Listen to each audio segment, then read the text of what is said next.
안녕하십니까. 소중한 나 무한 행복 소나무 시간입니다.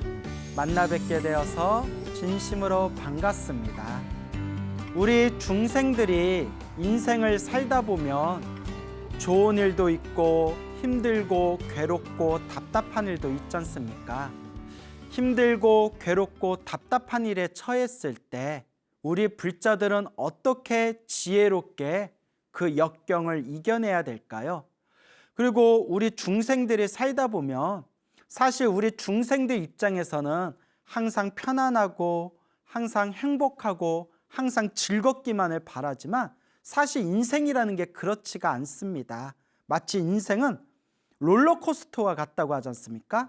올라갈 때도 있고 내려갈 때도 있고 천천히 지나갈 때도 있고 갑자기 막 눈썹이 휘날릴 정도로 막 이렇게 질풍노도와 같이 막 뒤섞일 때도 있고, 그래서 인생이라는 것은 한 치 앞도 알 수가 없다.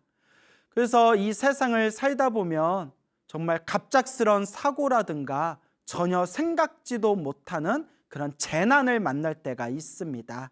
사실 이런 고난이나 재난을 내가 당하게 될 것이다 라는 것을 안다면 우리가 미리미리 피해가고 얼마나 좋겠습니까? 많은 우리 인생이라는 것은 한 치 앞도 알 수가 없다.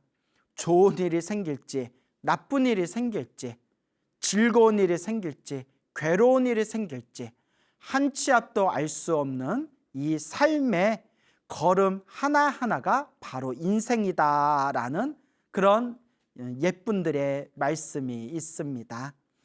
이렇게 한 치 앞도 알 수 없는 우리 인생에 있어서 우리가 보호받을 수 있고, 그리고 우리가 힘들고 괴로운 역경을 지혜롭게 잘 넘길 수 있는 가장 좋은 방법 중에 하나가 무엇일까요?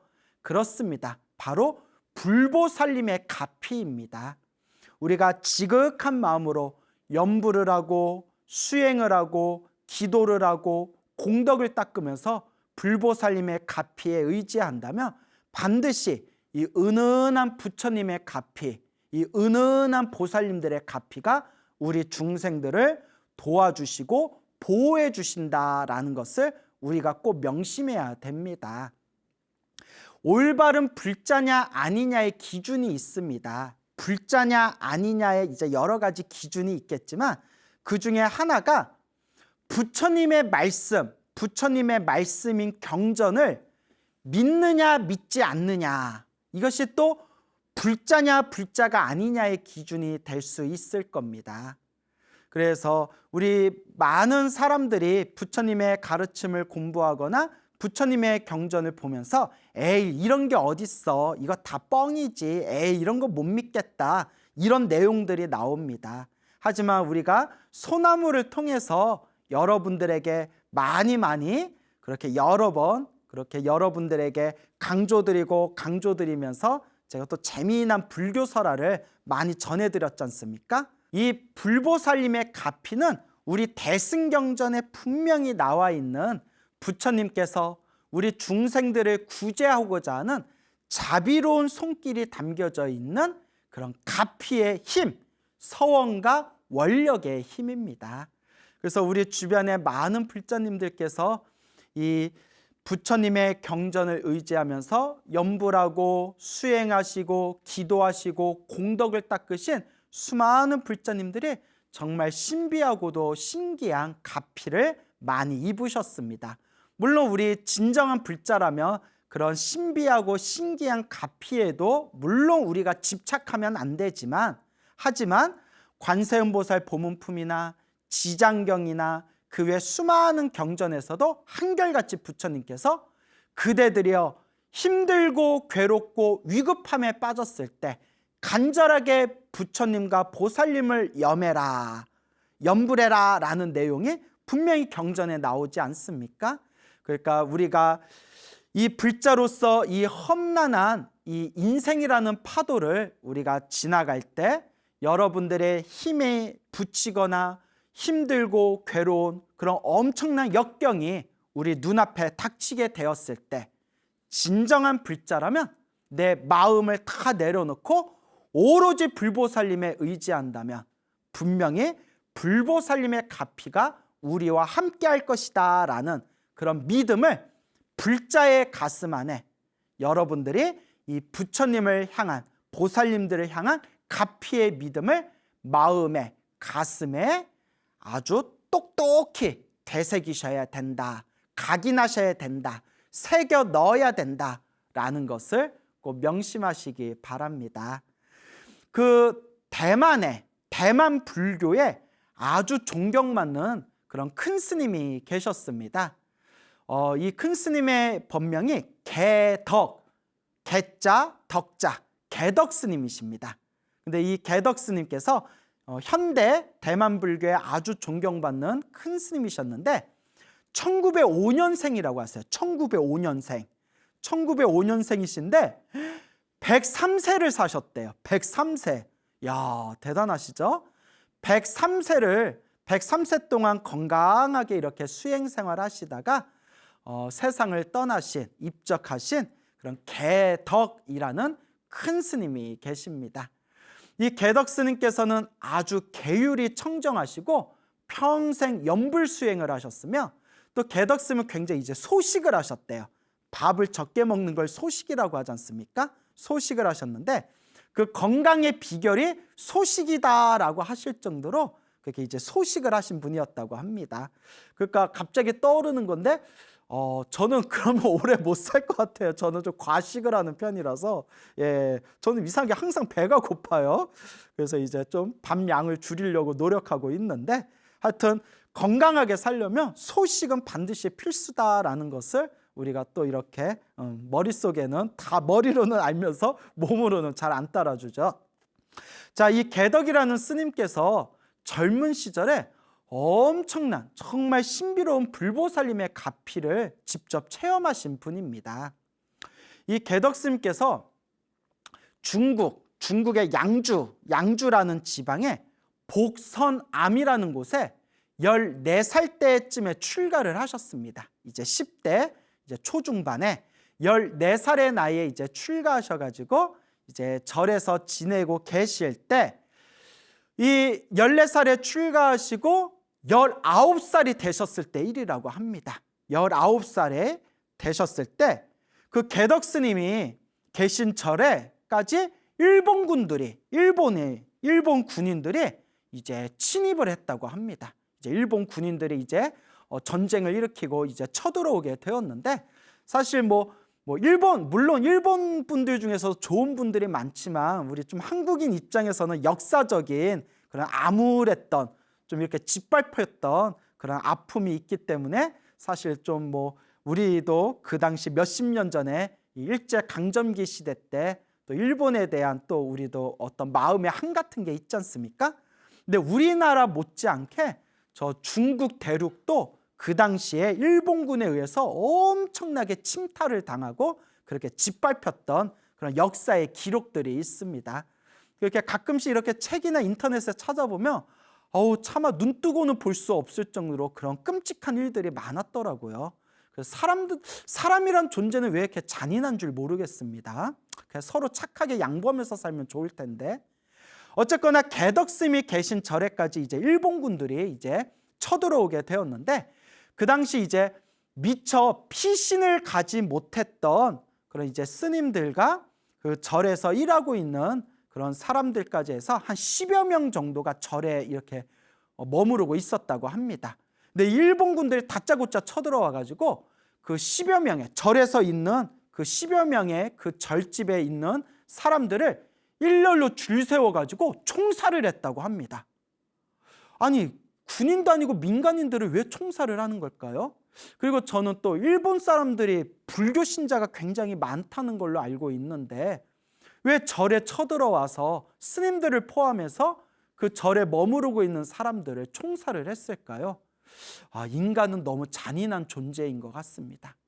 어쨌거나 개덕 스님을 포함해가지고 개덕 스님이 19살이었을 때 그 절에 있는 사람들 10여 명을 이렇게 일렬로 줄 세운 뒤에 그냥 따다다당 하고 이제 총을 쏘면서 총살을 한 겁니다.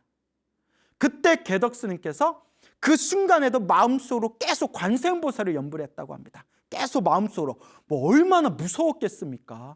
그 다짜고짜 일본군들이 쳐들어와가지고 사람을 일렬로 세워가지고 막 총살을 하는데 얼마나 가슴이 막 간담이 서늘하고 심장이 쿵쾅쿵쾅 뛰고 얼마나 무서웠겠습니까?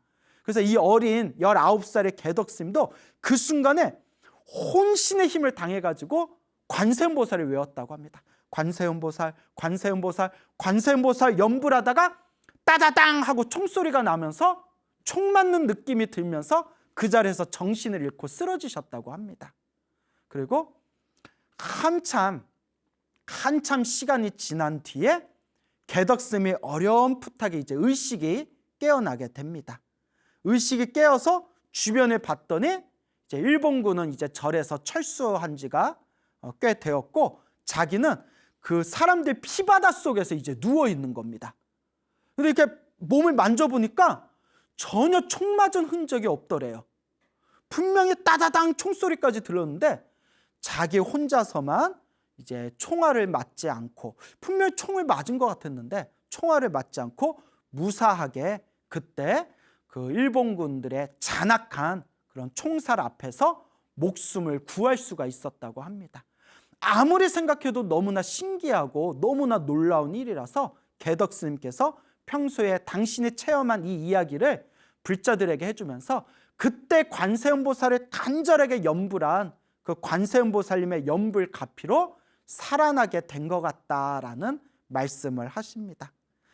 정말 놀라운 일이 아닐 수가 없습니다.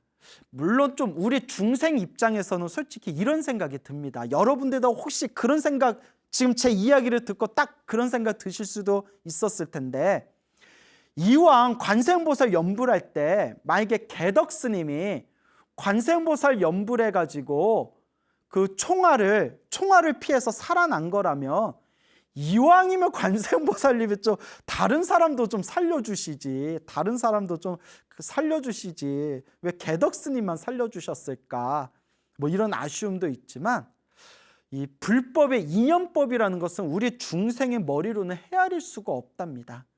이 모든 게 인과법, 원인과 조건과 결과 속에서 펼쳐지는 인연법이고 연기법이기 때문에 이 인연과 연기라는 이 인과 어변의 이 세계는 중생의 입장에서는 다 헤아릴 수가 없다고 합니다. 그래서 다른 사람들이 죽은 거는 너무나 안타깝고 슬픈 일이지만, 어쨌거나 그때 개덕스님께서 19살에 체험하신 일이, 그때 눈앞에서 분명히 이제 총살을 당했는데 그때 간절하게 관세음보살을 염불했던 그 순간에 갑자기 정신을 잃고 깨어봤더니 몸에 아무런 상처가 없었다라는 이야기가 전해지고 있습니다.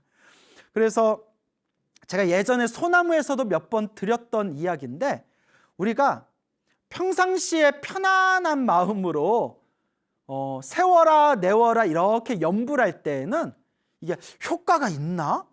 효과가 없나? 효과가 있는 듯 없는 듯 있는 것 같은 뭐 이렇게 약간 이상해지네요. 이런 느낌이 드는데, 근데 제가 이제 수많은 불교서라 수많은 불자님들의 그 기도가피 이야기 수백 가지를 제가 이렇게 이제 그것들을 다 제가 하나하나 모으고 이야기도 다 분석해보고 했지 않습니까? 희한한 공통점을 발견했는데, 평소에 기도를 안 했던 사람도 정말 위급한 순간에, 아주 위급한 순간에 그때 한번 염불하는 게 엄청난 에너지를 발휘하더라고요. 그래서 그 이유를 가리켜서 그 순간만큼은 정신이 하나로 통일되기 때문이다. 정말 코앞에서 총알이 날아오는 그 순간에 염불할 때 정말 나 죽는다 생각할 때 정말 간절하게 혼신의 에너지가 다 모이지 않겠습니까? 그래서 정말 위급한 순간에 이상할 정도로, 신비할 정도로 엄청난 에너지, 그 염불의 힘, 기도의 힘이 이제 뿜어져 나오는 것을 우리가 불자님들이 기도가피를 체험하신 그런 체험담, 가피 이야기에서 그런 공통점을 발견할 수가 있습니다. 그래서 개덕스님도 그때 총알이 빵 하고 터지는 그 순간에도 마음의 흔들림이 없이 오직 관세음보살만 믿고 간절하게 관세음보살을 염불한 힘으로 총탄에서 이렇게 목숨을 구할 수 있지 않았겠느냐라고 그렇게 생각을 해봅니다. 그렇게 이제 그 개덕스님께서는 그 후에 장개석 군민당을 따라가지고 이제 대만으로 피신으로 오셔가지고 이제 대만 불교에 아주 존경받는 큰 스님으로서 널리 그렇게 이제 불법을 펼치시다가 103세의 나이에 이제 열반에 드셨다고 합니다. 정말 한 사람의 후학으로서 너무나 이제 존경하는 그런 큰 스님이 되겠습니다. 자, 이와 같이 우리가 살아가면서 정말 내 힘으로는 어찌할 수 없는 그런 거대한 벽을 만나게 되었을 때, 그런 고난과 고초를 만나게 되었을 때, 마음에 그냥 그 내 마음에 있는 모든 그런 집착조차도 다 내려놓고 그저 부처님 믿습니다. 좋은 일이든 나쁜 일이든 다 내가 지은 업입니다. 그 업을 내가 받고 있는 겁니다. 라는 마음으로 그냥 오로지 그냥 염불에만 집중한다면 이와 같이 불보살님의 가피가 알게 모르게 우리들에게 은은한 그런 힘을 주실 것이다 라는 것을 우리 불자님들이 꼭 명심하시기 바랍니다. 대만이 굉장히 불심이 깊은 곳이에요. 대만. 그래서 타이완이라고 하죠. 타이완, 대만. 그래서 이 세계에는 수많은 이제 각각의 수많은 불교가 그 나라의 문화와 역사와 환경 따라서 수많은 불교 문화가 꽃을 폈지 않습니까? 근데 이제 우리 한국의 스님들도 많은 분들이 물론 다 호불호가 있지만 그래도 제 주변에 있는 많은 분들 대만에 유학을 갔다 오셨다거나 혹은 이것저것 다른 세계 불교의 현황에 대해서 많이 연구하시거나 하셨던 그런 많은 스님들이나 학자분들이 이제 굉장히 이제 자주 하시는 말씀 중에 하나가 무엇이냐면 대승불교, 우리가 이제 대승불교권이지 않습니까? 티베트 불교, 중국 불교, 한국 불교, 일본 불교, 베트남 불교, 그 다음에 대만 불교, 타이완 불교, 이게 이제 대승불교권이지 않습니까? 지금 이 시대에 대승불교의 가장 그런 화려한 꽃을 맺고 열매를 맺은 곳이 바로 대만 불교인 것 같다라는 평들을 많이 합니다.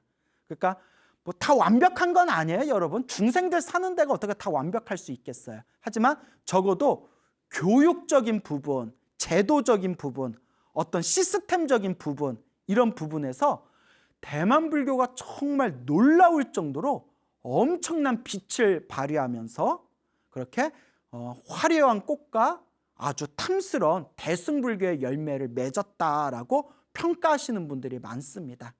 그래서 시간이 없어서 자세히 말씀드리기는 어렵지만 저도 이제 제가 송광사 유런에 있었을 때 송광사 유런 2년 공부를 마치고 이제 그렇게 이제 졸업여행을 가거든요. 근데 우리가 졸업여행 가봤자 어디 가겠어요? 불교 성지순례 가는 거죠. 그때 일주일 동안 이제 우리 유런 스님들하고 어른 스님 모시고 이제 송광사 유런에서 그렇게 대만 불교 성지순례를 갔는데 좀 정말 부러울 정도로 억소리가 날 정도로 이렇게 감탄사가 나오더라고요. 너무 그 시스템이 좋고 또 너무 교육제도가 좋고 그리고 정말 그 불자들의 불심, 신심 또 스님들의 사는 모습이 너무나 훌륭하고 뛰어나서 정말 제가 일주일 동안 크게 감탄한 적이 있습니다. 근데 다시 말씀드리지만 사람 사는 데는 비슷해요. 물론 완벽한 곳은 없어요. 다 장단점이 있습니다. 절대 완벽한 곳은 없고 장단점이 있지만 뭐든지 상대적인 거지 않습니까? 여기에 비하면 여기가 낫고 여기에 비하면 저기는 좀 못하다. 이렇게 뭐든지 상대적인 거지 않습니까? 그런 상대적인 관점에서 보면 대만 불교가 정말 훌륭하다라고 생각될 정도로 전법, 포교, 교육, 불사 부분에 있어서 아주 큰 화려한 그런 탐스러운 열매를 맺은 것이 바로 대만 불교입니다. 그래서 한 예만 들면 대만에서 가장 좋은 학교, 대만에서 가장 좋은 병원, 대만에서 가장 좋은 복지재단, 그 대만에서 가장 좋은 곳은 다 불교재단이래요. 다 사찰에서 만든 불교재단이랍니다. 그 얼마나 대단합니까? 근데 한 가지만 더 짚어드리자면 왜 대만 불교가 대단하냐면 그 군민당을 따라서 그 중국 불교, 중국 대륙의 스님들이 공산당을 피해서 대만에 처음 오셨을 때 대만의 군민들의 80%가 거의 다 무속신앙이었대. 민간 무속신앙. 그러니까 제대로 된 불교가 없었대요. 약간 우리 한국 불교하고 비슷하죠? 이렇게 얘기하면 또 우리 한국 불교 또 제가 너무 낮춰보는 건가요? 아닙니다. 한국 불교도 훌륭합니다. 아주 한국 불교도 훌륭한 면이 있지만 솔직히 말하면 우리 한국 불교 불자님들은 이렇게 좀 뭐 무속 같은 것도 솔직히 좋아하는 노보살님들이 많지 않습니까? 예, 하지만 한국 불교 자체는 훌륭합니다. 또 오해하시면 안 돼요. 그런데 이 대만 불교가 처음 이제 대륙에 있는 스님들이 대만에 갔을 때 대만의 군민의 80%가 거의 민간 이제 민속 신앙, 그런 어떤 무속 신앙이었고, 그리고 장개석 군민당 장개석 부인이 아주 독실한 그런 개신교 신자라서 그렇게 이제 그쪽 이제 위에 있는 그런 관리들도 불교에 별로 호의적이지 않았다고 합니다. 그때 정말 피눈물을 흘리면서 피땀을 흘리면서 그 당시 대만 불교 1세대 큰 스님들이 정말 죽 끓여 먹고 그 밥 쌀 한 톨까지도 다 아껴가면서 책을 찍고 경전을 만들고 학교를 만들고, 당신은 굶으면서도 제자들은 공부시켜야 된다고 저 외국에 유학 보내고, 그런 정말 피눈물 흘리는 그런 간절한 불심과 교육 불사가 있었기 때문에 지금은 대만 국민의 80%가 다 불자랍니다. 대만 국민의 80%가 다 불자가 되었다. 정말 놀라운 일이 아닐 수가 없습니다. 자, 그러면 왜 오늘 이렇게 갑자기 대만 불교 얘기를 했냐면 또 대만하고 관계된 이야기라서 그럽니다. 아주 감동스러운 이야기인데요. 30여 년 전쯤의 일이라고 합니다. 30년 전쯤에 대만에 엄청난 지진, 엄청난 강진이 대만을 땅을 후려 갈겼다고 합니다. 그때 지진의 강도가 7.0이 넘었다고 합니다. 7점대가 넘을 정도, 지진 강도가 7이 넘은 엄청난 지진이 이제 대만을 휩쓸었는데, 그때 막 건물에 폭삭 주저앉고, 그때 이제 한 몇천 명의 한 2,000명 가까이 수많은 이제 시민들이 그렇게 안타까운 소중한 목숨을 잃게 됩니다. 너무 안타깝네요. 또 이런 얘기 하려니까. 그때 건물이 푹 주저앉았을 때 그때 집에 단둘이 있었던 어린 두 형제가 있었다고 합니다. 이 어린 두 형제가 그 건물에 폭삭 주저앉아가지고 건물 안에 갇혀버렸다고 합니다. 다행히 이제 목숨은 살았어요. 다행이죠. 그 건물이 무너지면서 다행히 크게 다친 데는 없었는데 도저히 나갈 수가 없는 거예요. 그 사방이 꽉 막혀가지고. 그래서 이 애들이, 이 두 형제가 거기 이렇게 구석구석 박혀 있는 썩은 사과, 이렇게 다 이렇게 부셔진 사과 주워 먹고, 그 이렇게 기와 같은데 고여 있는 그런 물 같은 거 겨우 마시면서 하루, 이틀, 3일을 겨우겨우 이렇게 이제 하루하루를 버텼다고 합니다. 구조가 빨리 되면 좋지만 그냥 대만의 대도시가 그냥 건물들이 내려앉았으니 일손도 부족하고, 또 건물 내려앉았는데 함부로 이렇게 돌덩어리 같은 거 치울 수도 없지 않습니까? 잘못하면 또 연쇄작용으로 또 건물 파편들이 또 무너질 수가 있으니까. 그러니까 이제 구조가 점점 이제 느려지고 있을 때 아이들이 한 5일 정도를 버텼답니다. 이 두 형제가 5일 정도를 이제 버텨가지고 애들이 이제 완전히 탈진해가지고 물도 제대로 못 마시고 음식도 제대로 못 먹고 그 꽉 막힌 곳에서 거의 이제 애들이 탈진을 해가지고 이제 정신을 이제 잃었다고 합니다. 그러니까 정신을 잃었을 때 그때 아이 하나가, 두 형제 중에 아이 하나가 생생하게 꿈을 꿨대요. 생생하게 꿈을 꿨는데 꿈속에서 그 건물에 냉장고가 있는데 냉장고 뒤쪽에 가보면 그 냉장고 뒤쪽에 이렇게 구멍이 있더래요. 구멍.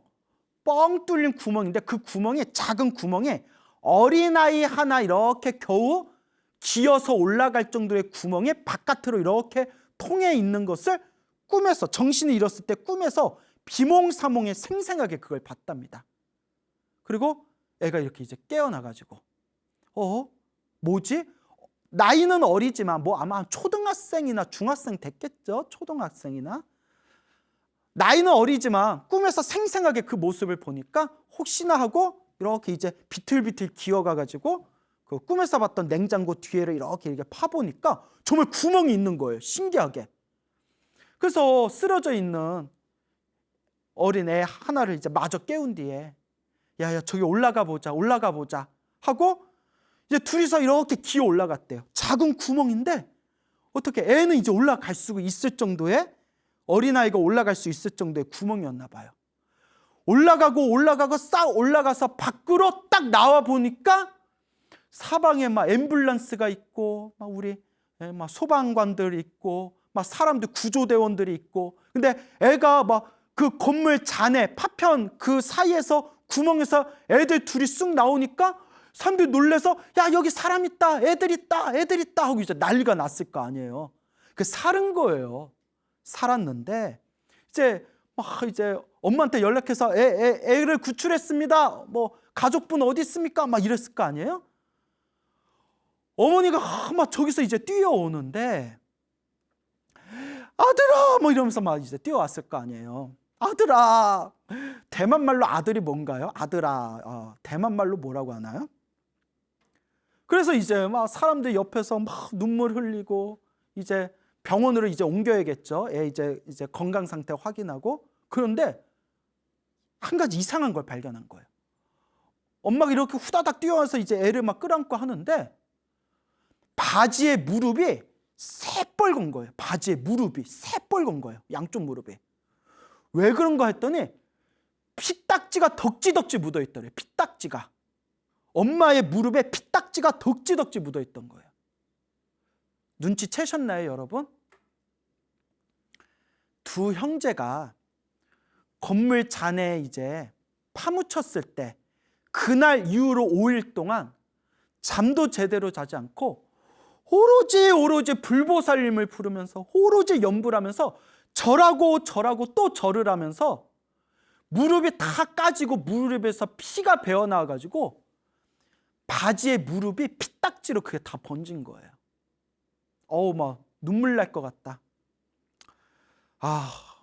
부모님의 마음은 이렇게 큰 바다와 같습니다. 그 어머니가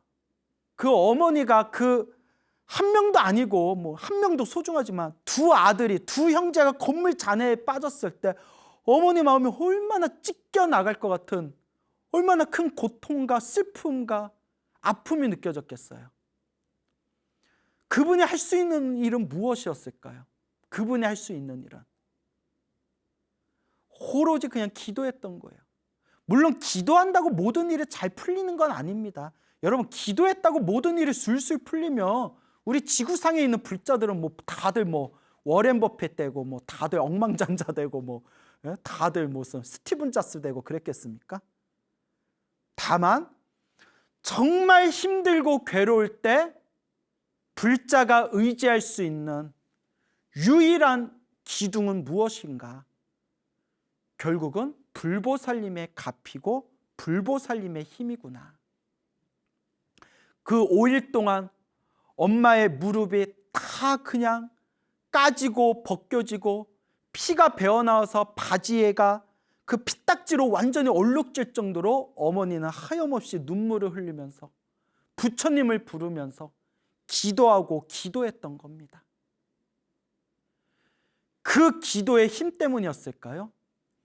정신을 잃었던 아이의 꿈에서 냉장고 뒤에 뚫린 구멍을 비몽사몽에 그 아이가 그것을 보고 냉장고 뒤에 있는 꿈에서 봤던 그 구멍을 통해서 두 아이가 무사하게 그 재난에서 벗어날 수가 있었다라는 정말 믿기 힘든 기적과 같은 이야기가 그 대만 불교계에 전해지고 있다고 합니다.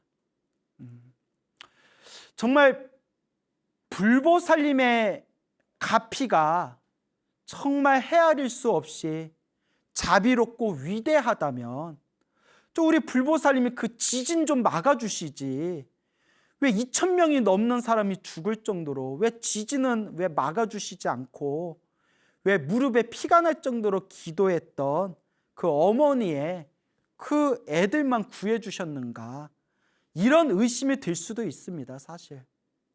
하지만 이 인과법, 이 인연법, 원인과 조건과 결과 따라서 펼쳐지는 이 연기법이라는 것은 도저히 우리 중생들의 생각으로는 헤아릴 수 없는 영역의 세계입니다. 그래서 옛날부터 경전이나 큰 스님들 법어에 보면 이런 구절이 나오죠. 부처님은 보살님은 보살님들은 끊임없이 모든 중생을 제도하고 싶어 하시지만 그 불보살님의 가피를 받을 수 있냐 없냐는 결국 본인의 몫입니다라는 내용이 이미 1,000년 전, 2,000년 전 선지식들 법문에 이미 그런 내용이 나옵니다. 저 허공계 온 법계에 계시는 불보살님들은 한 명의 중생이라도 다 제도하시고자 지금 우리 눈앞에서 끊임없이 활동하고 계시지만 그 가피를 받을 수 있냐 없냐는 그것도 결국 인과어변, 내가 지은 인과법에 의해서 내가 지은 업의 인연이다. 정말 어려운 일이 아닐 수 없습니다. 결국 우리 불자들은 좋은 일이 생기든 나쁜 일이 생기든 이 모든 것이 내가 지은 업의 인연이라는 것을 여실하게 꿰뚫어 보고 마음에 되새기면서 그저 염불하고 닦고 닦아 나아갈 뿐입니다. 몇십 년 전 일제강점기 시절의 이야기입니다. 우리 일제강점기 때 그 순천 송광사에 혜은이라는 스님이 계셨다고 합니다. 혜은 스님. 이 혜은이라는 젊은 스님이 계셨는데 머리가 아주 똑똑하고 총명하셨던 분이라고 합니다. 그래서 그 젊은 나이에 그 장학생으로 선발이 돼서 그때 순천 송광사 그 스님께서 장학생으로 일본에 이제 유학을 가셨다고 합니다. 일본 유학을 가셨는데 그때 이제 태평양 전쟁이 막 터지면서 이제 또 이 일본군의 그 이제 마지막 이제 그들의 몸부림이죠. 마지막 그런 어떤 처절한 몸부림이 이제 이어지고 있었을 때 그때 혜연 스님도 유학생으로 갔다가 그 태평양 전쟁 학도병으로 끌려가게 됩니다. 학도병으로 끌려가게 되었는데 어느 섬에 광산이 있는 곳에 훈련장을 만들어 놓고 그때 뭐 수백 명, 수천 명의 이제 학도병, 일본군들과 이렇게 훈련을 받고 있었다고 합니다. 막 이렇게 이제 훈련받고 있었을 때 이 혜연 스님은 학도병으로 끌려가는 그 순간부터 항상 마음속으로 옴마니 밤매음을 외웠다고 합니다. 관세음보살, 본심미묘진언, 육자대명왕진언, 옴마니 밤매음을 자나깨나 옴마니 밤매음을 외우셨다고 합니다. 그날도 막 훈련받으면서 계속 마음속으로 그냥 자나깨나 24시간 옴마니 밤매음 마음속으로 계속 옴마니 밤매음 관세음보살님이시여 부디 저를 지켜주십시오. 구제해 주십시오. 하염없는 마음으로 옴마니 밤매음을 이제 외우고 있었을 때 그 훈련장에서 훈련을 받는데 갑자기 너무 배가 아프더래요. 갑작스럽게 배가 아파서 이제 허락을 받고 훈련장에서 좀 멀리 떨어진 그 화장실로 막 이렇게 뛰어갔답니다. 이제 화장실에 가서 배가 사르르 아프니까 이제 용변을 보려고 이제 화장실에 갔는데, 화장실에 딱 가는 순간 그 화장실 훈련장하고 조금 떨어져 있었나 봐요. 갑자기 공습경보 있죠. 왱 하면서 막 공습경보가 울리면서 미군 폭격기가 나타난 거예요. 미군 폭격기가 폭탄을 막 투하해가지고 훈련장을 완전히 초토화를 시켜버립니다. 그때 수백 명의 사람들이 죽었대요. 수백 명의 이제 일본군들이 사상을 당하게 되는데, 그때 그 훈련장에서 좀 떨어져 있는, 하필이면 그때 화장실에 갔던 혜연 스님은 그때 가까스로 목숨을 구할 수가 있었다고 합니다. 그때 만약에 화장실에 가지 않았으면 혜연 스님도 아마 폭격에 아마 몸이 부셔져서 폭탄에 이제 목숨을 잃게 되었겠죠. 근데 왜 그때 하필이면 갑자기 배가 아팠을까? 바로 온만이 반매어 관세음보살님의 가피가 아니었을까? 어쨌거나 이제 일본이 패망을 하고, 그리고 이제 가까스로 이제 혜연 스님이 이제 우리 한국 땅으로 귀국을 하시게 됩니다.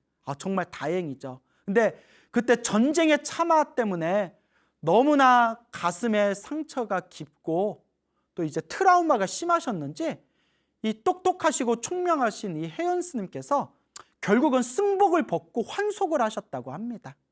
이제 승복을 벗고 머리를 기르고 환속을 해서 이제 결혼을 하고 이제 아들 둘까지 낳았대요. 어린 아들 둘까지 낳았는데, 아이고 우리나라가 이제 광복하고 몇 년 지나가서 또 이제 우리 민족의 끔찍한 그런 또 역사인 한국 전쟁이 터지게 되지 않습니까? 한국 전쟁 터지면서 막 공산당들 막 밀려오고, 인민군들 막 밀려오고, 막 무장 공비들 막 빨치산들 막 난리 나지 않습니까? 그때 누군가가 이 혜연 스님, 이제 환속했으니까 거사겠죠. 혜연 거사, 환속한 이 혜연 거사를 모함을 합니다. 이 사람은 유학파 출신이라서 반동 부르주하고, 그리고 학도병, 일본군으로 활동했던 친일파라고 그러니까 억울한 누명을 쓰게 돼요. 아니 학도병으로 막 울면서 끌려갔지 뭐 친일파, 친일하려고 뭐 일본군 됐나? 그래서 이제 그 마을에 있는 막 수십 명의 사람들과 함께 이제 공터로 끌려가게 됩니다. 그 마을 사람들과 옆에는 이제 부인을 옆에다 두고 어린 아들을 이렇게 가슴 품에 이렇게 안고 이제 마을 사람들이 이제 다들 그 공터에 다들 이렇게 앉아서 쪼그리고 앉아서 그렇게 이제 해가 질 때를 기다리고 있을 때 이 인민군이 총살을 하는 거예요. 뒤에서 따다다다다다다 이제 총소리가 들려오는 거예요. 그 순간에도 이 혜연 거사가 오직 아들을 뭉켜안고 온만이 반매오 온만이 반매오 온만이 반매옴을 외우면서 따다다닥 총소리와 함께 온만이 반매옴을 외치면서 그 자리에서 정신을 잃었대요. 그런데 귀에서 혜은아 혜은아 소리가 들리더래요. 그래서 혜은아 누가 스님이었을 때 내 법명을 부르지? 이렇게 깨어보니까 그 같이 살던 마을 사람들이 다들 피바다가 되어 있는 상태에서 자기가 혼자 이렇게 깨어난 거예요. 이렇게 몸을 보니까 아까 첫 번째 이야기 개덕 스님처럼 몸에 상처가 없고 어린 아들 둘도 무사한 거예요. 옆에 있는 부인은 이제 가슴을 스쳐가지고 가슴에 이제 피가 배어 나오고, 그래서 껌껌한 그 저녁을 틈타가지고 부인과 아들 둘과 함께 그 산길로 몰래 그곳을 탈출해서 겨우 생명을 부지하게 되었다. 그때 그 뒤에서 따다다다 총소리가 울리면서 그 마을에 있는 사람들이 떼죽음을 당했을 때, 그 총살을 당했을 때에도 온만이 반매움을 외쳤던 이 혜은이라는 이 스님, 환속했으니까 거사겠죠? 이 혜은 거사님이 그 속에서 부인과 아들 둘과 함께 겨우 목숨을 부지하고 그곳을 이제 탈출하게 됩니다. 정말 믿기 힘들 정도로 신비한 일이 아닐 수가 없습니다. 그리고 전쟁은 일어나서는 안 됩니다. 절대 전쟁은 일어나서는 안 되죠. 그래서 그런 얘기가 있죠. 늙은이들이 전쟁을 일으키고 젊은이들이 죽는다 라는 그런 유명한 얘기가 있습니다. 그래서 전쟁은 정말 일어나서는 안 되는 일이다 라는 것을 생각해 봅니다. 어쨌거나 그 혜은 거사님이 거기서 무사하게 이제 목숨을 구하게 되었고, 들리는 이야기로는 그 혜은 거사님의 자손들이 성북구에서 아직도 그 성북구에서 그 자손들이 살고 있다라는 그런 이야기가 들린다고 합니다. 우리 불자가 살아가면서 힘들고 괴롭고 답답하고 크나큰 고난과 재앙과 재난이 닥쳤을 때 우리는 누구를 의지해야 될까요? 좋은 일이 생기든 나쁜 일이 생기든 설사 내가 기도하고 난 뒤에 아무런 기도에 효과가 없다고 느껴지는 그 순간에도 내가 지은 업을 내가 받고 있구나, 내 숙제와 빚을 갚고 있구나, 크게 받을 것을 지금 작게 받고 있구나, 내가 지금 믿고 의지할 것은 오로지 불보살님이구나 라는 마음으로 여러분들의 이 불심으로 항상 염불하고 수행하고 복과 선업과 공덕을 닦는 불자가 되시기를 바랍니다. 여러분, 행복해지고 싶습니까? 행복한 삶을 창조하고 싶습니까? 복을 지으십시오. 선업을 지으십시오. 공덕을 쌓으십시오. 복과 선업과 공덕의 힘이 여러분들을 진정한 행복의 길로 이끌어 줄 것입니다. 여러분, 성불하십시오.